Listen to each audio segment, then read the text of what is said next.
Additional ഫൂട്ടൊന്നും മേടിക്കാണ്ട് സാധാരണ ഈ foot വെച്ചിട്ട് നമ്മൾക്ക് എങ്ങനെയാണ് ഗ്യാതറിങ് സ്റ്റിച്ച് ചെയ്യുന്നതെന്നാണ് നോക്കാൻ പോകുന്നത്. ഇവിടെ നമ്മൾ യൂസ് ചെയ്യുന്ന മെഷീൻ ബ്രദറിൻ്റെ GS 2700 ആണ് യൂസ് ചെയ്യുന്നത്. ഇവിടെ സെറ്റിങ്സ് നോക്കുമ്പോൾ നമുക്ക് വേണ്ടത് 2 ആണ് വേണ്ടത്. ഇവിടെ നമ്മൾ ഈ ഒരു വീല് 2-ൽ നേരെ സെറ്റ് ചെയ്ത് വെച്ചിട്ടുണ്ട്. പിന്നെ മുകളിലേക്ക് പോകുമ്പോൾ ഫസ്റ്റിൽ നമ്മുടെ സ്റ്റിച്ച് ലെങ്ത് അത് നമുക്ക് 3 ആണ് വേണ്ടത്, 3 സെറ്റ് ചെയ്തിട്ടുണ്ട്. അതുപോലെ സ്റ്റിച്ചിൻ്റെ വിഡ്ത്ത് 4 ആണ് വേണ്ടത്, അതും സെറ്റ് ചെയ്തിട്ടുണ്ട്. പിന്നെ ഈ ഒരു ടെൻഷൻ വീല് നമ്മൾ മാക്സിമത്തിൽ വെക്കണം. മാക്സിമം വരുന്നത് 9 ആണ്, അത് മാക്സിമത്തിൽ തന്നെ വെക്കുക. പിന്നെ നമുക്ക് നോർമലി സ്റ്റിച്ച് ചെയ്യുന്നത് പോലെ സ്റ്റിച്ച് ചെയ്ത് കൊടുത്താൽ മതി. ഇതിപ്പോൾ ഞാൻ നെറ്റിൻ്റെ ഫാബ്രിക്കാണ് എടുത്തിരിക്കുന്നത്. ഇതിൻ്റെ സെൻട്രൽ പോർഷൻ നോക്കിയിട്ട് നമ്മളിങ്ങനെ ഒന്ന് ഫോൾഡ് ചെയ്ത് കൊടുക്കുക. ആ മാർക്കിംഗ് അനുസരിച്ചിട്ട് തന്നെ ആ സെൻട്രൽ ഭാഗം കണക്കാക്കിയിട്ട് ഈ പ്രഷർ ഫുട്ടിനെ താഴേക്ക് വെച്ച് കൊടുക്കുന്നുണ്ട്. പ്രഷർ ഫുട്ട് താഴ്ത്തി കൊടുക്കുന്നുണ്ട്, നീഡിലും താഴ്ത്തി കൊടുക്കുന്നുണ്ട്.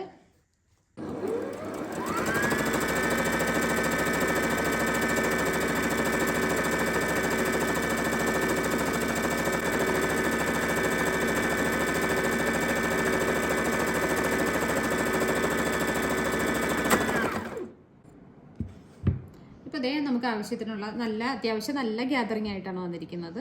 പിന്നെ ഇപ്പോൾ ഫ്രോക്കിനൊക്കെ ഗ്യാതറിംഗ് എടുക്കുകയാണെങ്കിൽ ഇതിപ്പോൾ ഈ ഒരു ലേസ് പോലെ ഫിറ്റ് ചെയ്യുന്നതിന് വേണ്ടിയിട്ടാണ്. ഇപ്പോൾ ഫ്രോക്കൊക്കെ ചെയ്യുന്നതിന് വേണ്ടിയിട്ടാണെങ്കിൽ എത്ര മാർജിൻ വേണോ ആ മാർജിൻ കണക്കാക്കിയിട്ട് ഇങ്ങനെ വെച്ചിട്ട് നമുക്ക് ഈ ഒരു മാർജിനിലൂടെ ഇങ്ങനെ ഗ്യാതറിംഗ് എടുത്തെടുത്ത് പോയാൽ മതിയാവും.